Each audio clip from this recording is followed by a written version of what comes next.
Bonjour Laurent Fabius. Bonjour. Rouge Carbone, c'est le livre que vous publiez aux éditions de l'Observatoire. 5 ans après les accords de Paris adoptés par la COP21 que vous présidiez, vous examinez ce qu'il reste de cet accord et ce qui peut encore éviter que la planète vire au rouge carbone. Pourquoi reprenez-vous la parole sur ce combat-là? Qu'est-ce qui vous anime alors que vous avez une autre occupation, une fonction éminente de président du Conseil constitutionnel? Parce qu'il y a une espèce de devoir moral, de devoir civique. La question climatique est probablement le péril numéro 1 pour l'humanité. Il ne s'agit pas de discuter de questions politiques au jour le jour. Il s'agit de savoir si l'humanité va pouvoir continuer à vivre dans des conditions décentes. Et il se trouve que j'ai une expérience tout à fait singulière, puisque, vous l'avez rappelé, j'ai présidé et préparé et négocié la COP21. Et puis j'ai eu des fonctions diverses sur le plan financier, sur le plan politique, sur le plan diplomatique. Ce qui fait que et on continue à m'associer à toutes ces questions. Et donc, j'ai une espèce de devoir, civique, comme citoyen du monde, de dire où on en est, de dire ce qui va, de ce qui ne va pas, et surtout de tracer les pistes. Une curiosité, vous publiez en annexe de votre livre un discours vieux de 30 ans que vous aviez prononcé lors d'un colloque comme président de l'Assemblée nationale, Atmosphère et climat, agir plus fort. Qui vous avait ouvert les yeux sur cet enjeu, Laurent Fabius? Je pense que c'était des responsabilités locales, parce que j'ai été très longtemps élu local, et au niveau local, j'étais élu maire et puis président d'agglomération dans la région de Rouen, et je voyais bien les dégâts. À l'époque, on parlait plus de pollution d'ailleurs que de réchauffement climatique ou d'eau. Comme on le fait aujourd'hui. Mais très vite, j'ai perçu que c'était une question majeure. Et donc, je l'ai mis à mon agenda. J'ai d'ailleurs regretté, je le dis, peut-être que les majorités auxquelles j'ai participé n'aient peut-être pas fait toujours autant qu'elles l'auraient dû.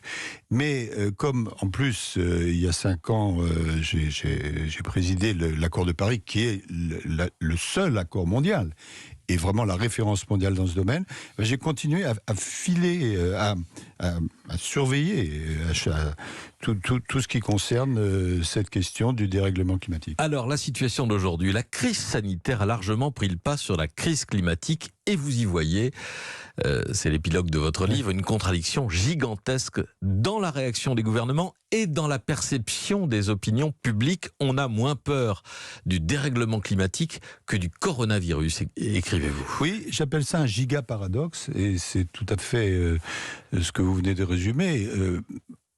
Les gouvernements agissent très fortement, et ils ont raison de le faire, en réaction contre le tsunami sanitaire de la Covid-19. Et la Covid-19 nous fait peur à tous, parce qu'il y a l'ombre portée de la mort, qui n'est pas loin, et parce que c'est du court terme.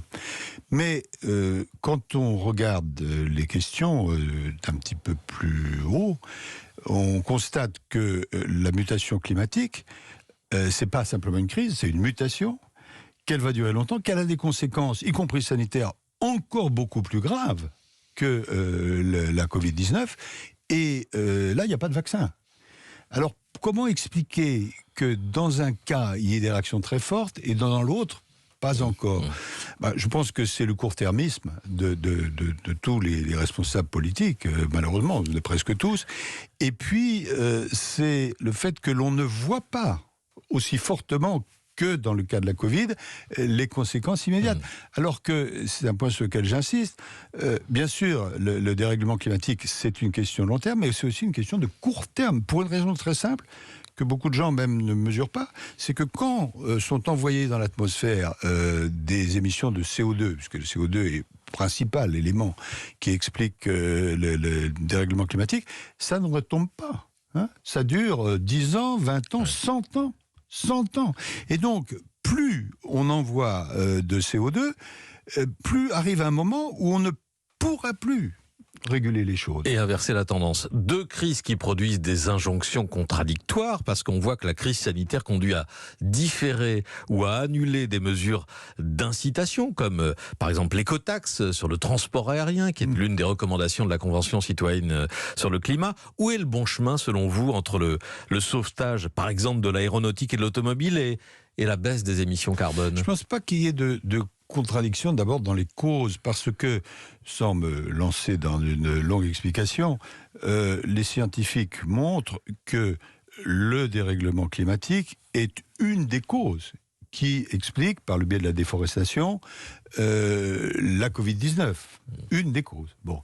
On en saura plus lorsqu'on connaîtra vraiment la causalité.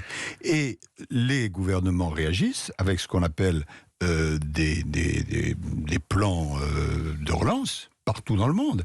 Mais il est très important que ces plans de relance ne soient pas bruns, mais soient verts. Oui.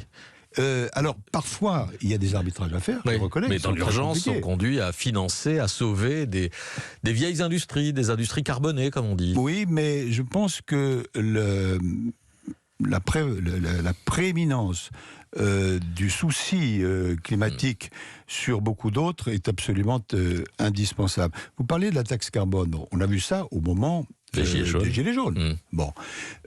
Et je ne me prononce pas sur la politique française parce que ma position actuelle m'interdit de le faire. Mais je tire les conséquences de ce qui s'est passé dans le vaste monde. Et qu'est-ce qu'on voit ? Tous les scientifiques sont d'accord pour dire que l'un des outils les plus efficaces pour lutter contre le dérèglement climatique, c'est de donner un prix au carbone. Bon.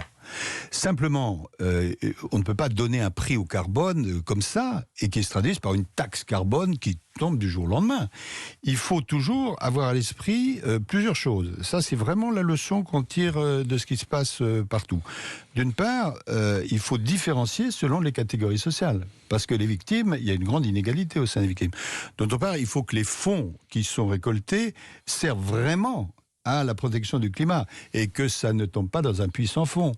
Et puis, il faut des différenciations, une progressivité. Donc, moi, je n'oppose pas, tout en reconnaissant que c'est très difficile, je n'oppose pas le climatique et l'économique. Je pense qu'on a besoin d'un développement qui soit à la fois économique, social et écologique. Mais le Covid a peut-être rendu plus compliqué la lutte contre le réchauffement climatique. Là, dans l'immédiat, dans le court terme, encore une fois. Laurent Fabius, Rouge Carbone, votre livre, on poursuit après une... Avec Laurent Fabius, notre invité qui poursuit le combat de la COP21 et des accords de Paris avec Rouge Carbone à l'Observatoire. Livre qui fait le point, pays par pays ou continent par continent, qui donne des pistes, des priorités pour agir. Vous rappelez par exemple, Monsieur Fabius, que le problème principal réside dans le charbon, qui représente 40% des émissions mondiales de CO2 liées à l'énergie. Or, la Chine multiplie les projets de centrales à charbon et nous-mêmes en France, après la fermeture de la centrale nucléaire de Fessenheim, nous avons dû déjà rallumer nos centrales à charbon. Quelles leçons tirer de cela ? C'est vrai que le charbon est le principal émetteur et je ne veux pas schématiser, mais c'est le problème numéro un quand on pense au dérèglement climatique. Et même si l'Europe a sa responsabilité, notamment à cause de pays comme la Pologne, la Tchéquie, etc., c'est en Asie que essentiellement ça se passe. Alors la Chine, l'Inde, d'autres pays qui financent des centrales à charbon, et c'est un problème considérable. Et j'en tire la leçon que de même que le gouvernement chinois m'avait énormément aidé avec le gouvernement américain pour passer les accords de Paris, parce que c'était très important son apport, de même, il faut que nous négocions avec la Chine, l'Europe d'un côté, la Chine de l'autre, les États-Unis si la conjoncture le permet, parce que c'est seulement avec une approche mondiale qu'on pourra arriver à trouver la solution. Et en ce qui concerne le charbon, ça passe par l'Asie. Ça passe par l'Asie, par l'Amérique. Enjeu majeur, la prochaine élection américaine, c'est un chapitre de votre livre. Vous parlez d'une régression calamiteuse, c'est bien ça ? Oui. Le peuple américain, écrivez-vous, portera une sorte de responsabilité planétaire dans les prochaines semaines. C'est vrai, parce que je reviens, tout en étant diplomate, mais en mesure mes termes, sur le mandat de M. Trump. Au moment où Trump a décidé de sortir de l'accord de Paris, un certain nombre de personnes, à ma grande surprise, ont dit mais c'est pas très grave parce que les entreprises américaines, les universités américaines, les scientifiques américains ne vont pas suivre le président Trump. C'est vrai qu'ils n'ont pas suivi et il faut les en féliciter. Mais le fait que le président de la première puissance mondiale dise dérèglement climatique, ça n'existe pas. Il considérait que c'est un canular. L'autre jour, vous l'avez vu, il y avait un dialogue lorsqu'ils étaient rendus auprès des feux. Et En il Californie. a dit non, la science n'en sait rien. Ça va finir par se refroidir. Voilà, bon, alors c'est toujours l'humour un peu particulier de cette personnalité. Toujours est-il que, en sortant de l'accord de Paris, il a levé une espèce d'interdit. Et du même coup, un certain nombre de pays qui avaient signé l'accord de Paris, puisque tous les pays l'ont signé, tous les pays se sont engagés, se sont crus en situation de dire, puisque les États-Unis ne s'engagent plus, nous, on ne va pas faire d'efforts. Et pour ce qui concerne la prochaine élection, c'est un des grands thèmes, puisque Joe Biden a déjà dit que lui, s'il était élu, il réintégrerait l'accord de Paris, ce qui évidemment modifierait complètement la donne mondiale, alors que Donald Trump, qui sur ce point n'a pas changé, a dit non, le dérèglement climatique n'existe pas. Donc c'est un des grands thèmes de la prochaine élection. Donald Trump qui voit s'effondrer devant lui tous les contre-pouvoirs traditionnels de la démocratie américaine. C'est aujourd'hui la Cour suprême qui suscite les interrogations après la mort de Ruth Bader Ginsburg, la juge qui était devenue emblématique, sans doute la juge la plus connue des États-Unis. Vous la connaissiez ? Oui, c'était une femme absolument remarquable. Et c'est vrai que ce qui se passe aujourd'hui, après sa mort, a quelque chose de choquant, je m'explique. Elle a dit elle-même qu'elle souhaitait que son successeur ne soit pas désigné avant la prochaine élection présidentielle. Mais le président Trump et le camp républicain, en tout cas une large part de ce camp, dit non, il faut désigner ce successeur tout de suite, parce que ça permettrait du coup de peser sur l'élection présidentielle américaine. Je dois dire que Madame Ginsburg, c'est vrai, c'était une icône auprès de beaucoup d'Américains, a été une juge absolument exceptionnelle. Alors, on connaît l'action qu'elle a eue en matière de droits des femmes, en matière d'égalité des sexes, mais je voudrais souligner un autre point. Elle est un des artisans d'une décision que les spécialistes connaissent, qui a eu lieu en 2007 et qui s'appelle Massachusetts versus EPA, c'est-à-dire l'État du Massachusetts contre l'Agence de protection de l'environnement. Et cette décision de 2007 est absolument capitale parce qu'elle a reconnu à l'Agence de protection de l'environnement américain le droit de réguler en ce qui concerne les émissions de CO2. Et c'est à partir de cette décision de 2007 que Barack Obama a pu prendre des règles en ce qui concerne les émissions de carbone, aussi bien pour les voitures que pour l'automobile. Donc, puisque vous me parlez des États-Unis et de Madame Ginsburg, je veux lui rendre hommage aussi pour l'action qu'elle a menée dans ce bon combat. Le malheur, c'est que Trump a depuis nommé un climato-sceptique à la tête de cette agence fédérale de protection de l'environnement. Tout à fait, et d'ailleurs, il continue à démanteler tout ce qu'il peut démanteler dans ce domaine, puisqu'il estime que c'est un canular, alors même que les États-Unis sont victimes de réchauffement climatique, notamment par la multiplication des incendies. Un dernier mot, Laurent Fabius, on a parlé de grandes décisions, de diplomatie, de rapports de force entre États. Certains n'y croient plus. Vous y consacrez un chapitre à ceux qui pensent que seuls les petits gestes pourraient sauver la planète. Est-ce que l'écologie du quotidien, est-ce qu'elle est utile et est-ce qu'elle pourrait être suffisante face à l'impuissance mondiale ? Bon, mon expérience, et je le dis dans le livre qui essaye de proposer des solutions, c'est qu'il faut à la fois des petits gestes et des grandes décisions. Les deux.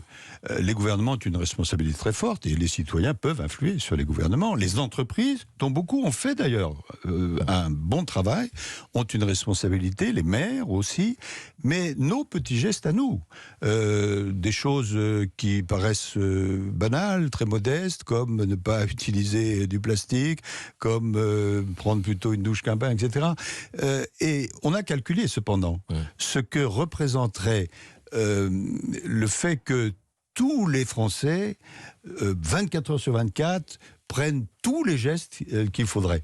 Et ça représenterait tout de même un pourcentage non négligeable, mais mineur, de l'ordre de 10-15% peut-être. Donc on a besoin à la fois des petits gestes au quotidien et des grandes décisions, si on veut, excusez-moi ce grand mot, sauver l'humanité, parce que c'est de ça qu'il s'agit.